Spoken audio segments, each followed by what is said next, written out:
Hi, I'm James Martis with Plus One, a proud member of NTCA, and I want to welcome you to the Smart Rural Community 3-part Senior Safety Series designed to keep you safe online.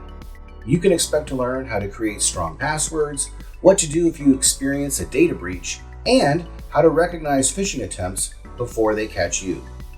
Whether you watch the videos individually or as a complete set, you'll discover helpful tips and tools presented in a practical and straightforward way to protect yourself confidently. Your guide to online safety is around the corner. Well, let's jump right into responding to data breaches. Data breaches, what are they? Well, a definition that's useful: unauthorized access to personal or confidential information like social security numbers, financial data, health information, usernames, passwords, through accidental disclosure or deliberate theft. We often think deliberate theft, but sometimes it actually is just accidental. Nonetheless, there are data breaches that occur out there by companies with our data in them. I want to cover just a few that have happened over the past 12 to 24 months to kind of set the stage here. One, National Public Data. Just this past August, 3 billion records. This is a background check company. Think how terrifying that is. A background check company. They literally have personal information about people. They got hacked, and bad actors got full names, addresses, date of birth, phone numbers, emails, and social security numbers. Ticketmaster. Have you been to a sporting event recently or maybe gone to a concert? Increasingly, you can't buy a ticket or get a ticket to an event that doesn't go through Ticketmaster. Well, unfortunately, last year they had 560 million records affected, where bad actors have access to our names, addresses, phone numbers, email addresses, order histories, and partial payment information. Comcast Xfinity, just in October of 2023, had 36 million records affected. Everything from usernames to social security numbers. Think how terrifying that is. Let me just give you 3 more. InfoStealer malware compilation. This was announced just this past June, so just last month. Approximately 16 billion records affected. Now, what happened here wasn't that something was breached just last month. This was delivered to the dark web, this package of stolen information that had occurred over a number of years. And so what these bad actors have done is aggregated the data from multiple data breaches to say, hey, we've got, say, my email address with so many associated passwords that this email address is known to use. Think how valuable that could be to a bad actor who knows how to use brute force attacks, where, okay, maybe I only have this guy's Netflix and Gmail password, but I bet I could guess because he's probably reusing those passwords on other accounts. So I'm going to try to log into other accounts using bots. Now, in this 3-part series, we cover passwords. So if you haven't already watched that, you're going to want to definitely watch that session to make sure that you've got strong passwords. But the last 2 examples I want to give you are from AT&T, who got hit twice last year, and they took everything from call and text records to social security numbers. So again, these are just 6. And why does that matter? I'm about to terrify you here in just a minute, but here are a few more breach statistics that we should all know. It takes an organization an average of over 200 days to just even identify a data breach and over 2 months to contain it. So just think of all those breaches out there that we don't know about yet. Cyber attacks using stolen or compromised credentials increased 71% from 2023 to 2024. And almost half of us have had our personal information compromised by a data breach in the last 5 years. That's terrifying. Almost 9 in 10 data breaches involve the use of stolen credentials. Again, credentials being username and password. So make sure you watch that password session. But these last 2 statistics should really put this all into focus for us. So I just gave you, on the previous slides, just 6 examples over the past year or 2. In 2023, in the USA alone, we know of over 3,200 data compromises. Okay, that's what we know about. Now think about it. This year, we're still going to learn about things that happened in 2023. So that number is going to grow. And again, these are just things that we ultimately know or figure out or find out about. There's still going to be things that we don't know about. And in 2025, in the first half alone, we're averaging 9.5 data breaches a day, which is going to put us on track to beating that 2023 number. So well over 3,400, again, of what we will know about. Consider all the things that we don't know about. So put those six into perspective and all those numbers and the data that they have. Now multiply that by thousands. Now the FBI has a center that's called the Internet Crime Complaint Center, or ICCC or IC3. You don't need to remember that. But the FBI, in effect, puts out this data for our seniors in particular for this session. So if you're 60 or over, last year in 2024, they got almost 150,000 complaints. Now, keep in mind, that means there are still other seniors who are affected by this. This is just that got reported to the FBI. And those 150,000 complaints resulted in almost $5 billion in losses. A gigantic increase from 2023, apparently 46% jump from the previous year, and a 43% increase in losses. You had 7,500 seniors last year with over $100,000 in reported losses to the FBI, with the average loss being $83,000. Now, I don't know about you, but I can't afford an internet scam that costs me $83,000. Now, what you see here is the growth over a 6-year period from 2018 to 2024. And in 2018, again, this is just what was reported to the FBI affecting seniors, those 60 or over. They reported $500 million in losses in 2018. That has now skyrocketed in 6 years through 2024 to almost $5 billion. And while the number of people affected has also increased from roughly 60,000 to maybe about 150,000, then the financial losses are growing much faster. So more people are getting affected every year, but it's becoming more and more lucrative to be a bad actor, to be a hacker, to be a scammer. We're getting taken for more and more money, and that should be terrifying. That's why we have to remain vigilant, and that's why we're putting out this series.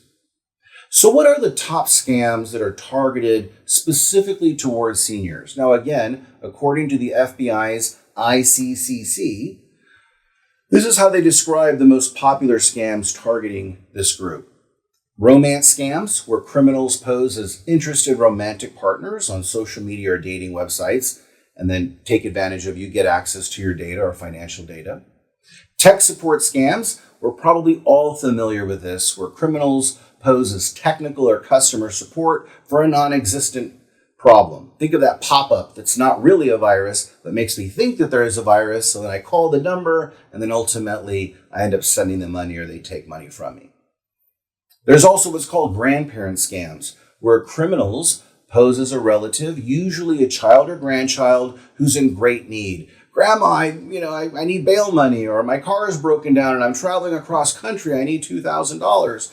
Right, so there's a sense of urgency, and it's a loved one supposedly that's taking advantage of someone in our elderly population.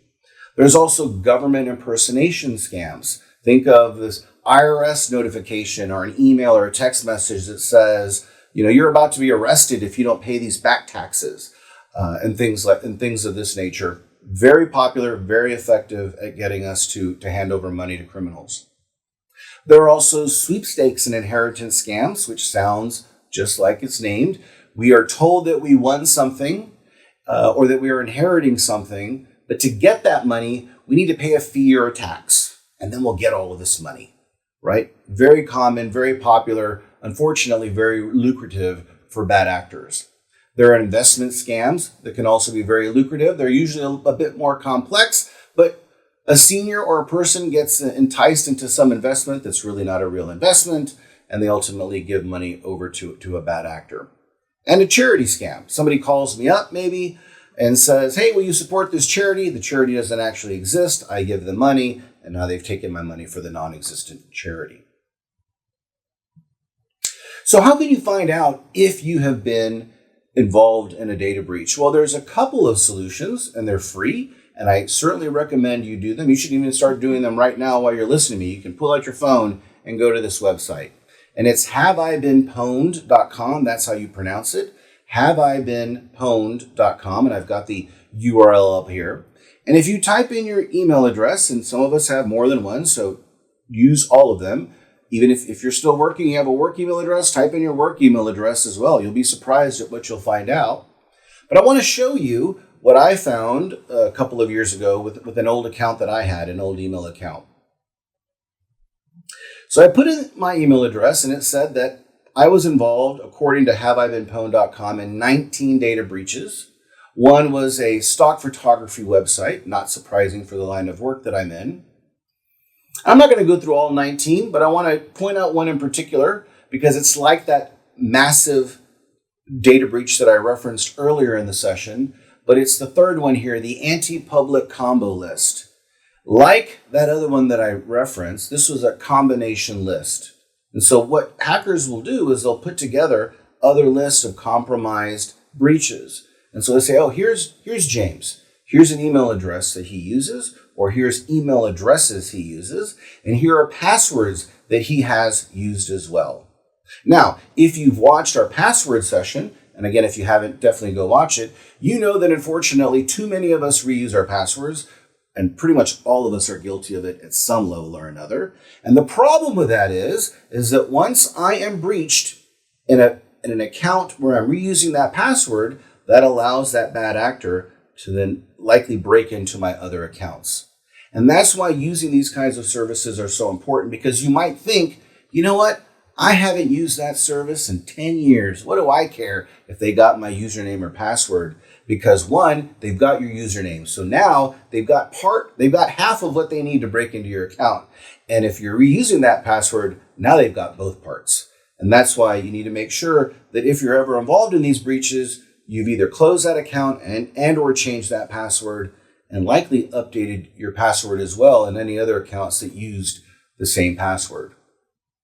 Now, Have I Been Pwned also offers a couple of other neat features. One is you can click on passwords at the top of the website and type in a password that you use to see, has that password been involved in other data breaches? I know it sounds kind of funny, like, why would I give this website my password, right? But I want to show you why this can be very valuable. So just to prove a point, knowing that using the word password is unfortunately something we've all done before. But maybe you thought, you know what? I'm smart, James. I'm not just going to use the word password. I'm going to change the S's and I'm going to make them dollar signs, and the O is going to be a 0, and I'm going to put an exclamation point at the end. No one would ever figure out that password. Well, that particular password at the time, and this is a bit dated, used over 149 times, according to Have I Been Pwned in data breaches.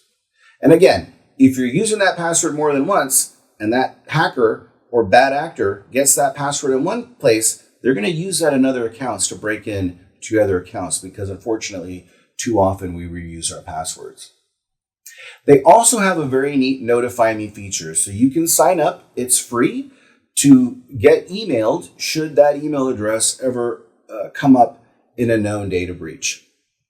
So this is a great way. Unfortunately, it is reactive, right? It's not proactive. You're finding out after the fact, but at least get notified of when you've been involved in a breach, so you can protect yourself, make sure that you update your account information and maybe even your password across a number of accounts.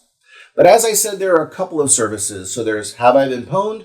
There's also fsecure.com, and I've got the entire URL up there. But you can go to F-Secure. It's the identity theft checker under their free tools, and it's the same concept. You type in your email address, and you'll get a list of known data breaches where your email address has shown up.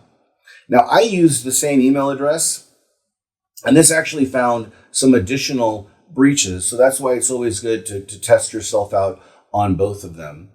Before I show you what it showed, just a quick snapshot, I want to remind you that this is advice that you're seeing in this 3-part series to make sure that you've got strong passwords, and if it has been breached, make sure you change it. And make sure you're using unique passwords and using a password manager. It's not just me saying it. It's not just the Smart Rural Community Program saying it. It really is everybody saying that, from major financial institutions to security experts. We have to do a better job of creating strong, unique passwords. But here's this report, just a quick snapshot. It showed me being in 32 breaches, this old email address that I used. So again, it'll be very informative. It'll let you see what kind of our data is out there, and unfortunately can be used to steal our identity, create identities based off of our information, if not access other accounts. And I think one of the important points I should bring up, if you put your email address in there and you find accounts that you don't remember, or you think, man, I don't even use that anymore, should I really care? You really need to think about it this way. If they've got your name and address, that's information about you. If they have your email address, you use that email address likely today. That's why you put it in there. So they already have part of your credentials to log into other accounts. So just keep that in mind, even if they don't have your password, much less also getting your password. Now, this is advice from this same center at the FBI. Most of this we cover, and we covered in more detail in our phishing session of this 3-part series, but I wanted to share it because this is what the FBI says in putting out these important reports, particularly as it affects seniors. But what it says is resist the pressure to act quickly when you're approached with a phishing attempt. Now, again, we cover this in our phishing session, where criminals are trying to create a sense of urgency so that you act quickly, your guard goes down, and you maybe provide account information or give access to your bank account, and in a situation where you normally wouldn't do that. Be cautious of unsolicited phone calls or mailings or door-to-door services. Never provide any personally identifiable information. Don't wire money to people or businesses you've only met online. That's something that happens, unfortunately, on those romantic scams that I mentioned earlier. You'll meet somebody online. They'll convince you over a period of time that they're in love with you. But if you could just help them out, with that electric bill, and that's how they start to get you to start sending them money. And that's why you should never do that. And the FBI advises that. You should ensure that your computer or antivirus software is up to date. We hear that all the time. It is very important. We shouldn't just update the operating software of our devices or our computers. You want to have an antivirus program. There's a free one that we discussed in the phishing session, so make sure that you watch that if you haven't already done so.